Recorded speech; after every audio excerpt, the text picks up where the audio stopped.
morning. So, atong pasalamatan sa una sa lahat ang ato ang Ginoo sa kaitasan sa kanindot nga panahon nga ihatag diri kanato para mahadayon yun ang atong kalihukan, ang ato ang mangrove tree planting. Bisan tuod nga niaging kadlawon murag aksyon tagabalaka kay usog ang uwan na hangin o kang dugdug.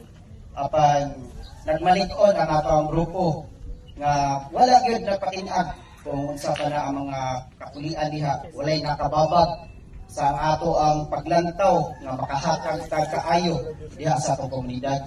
Makatabang ta sa atong mga isikitaw, dili man ingon nga diha arata kutob muhatag sa extend sa atong tabang diha sa ato ang mga kaigsuonan nga guardians, but tanan nga katawhan ang ato ang serbisyuhan.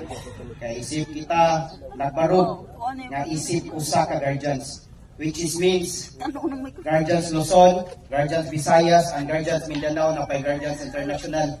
Tibuok komunidad ang atong pagkaserbisyuhan. Nga wala tay giingon nga nagkuantag kabayaran, kundi ang atong pagpasakop diri sa Guardians, which is ang ato willingness to serve people and community. So daghang salamat sa mga tao nga sa mga membro karon nga anila nagpabilin ang pagkamainito nila diha sa atong grupo sa pagpadayon sa pagsuporta sa ato ang kalihukan. O bisan tuod nga ako taon ko nawala ning grupo apan nagmalipayon ko sa ako ang pagbalik anaa malikon o nagpasig paano pa ang ato ang grupo. Kaya kung wala mo, wala na ko'y balikan. So, dagang salamat. Nagdas ka na. Mabuhay si Bloomer! Ay! Mabuhay si Bloomer! Balik ako, ikaw kaninyo.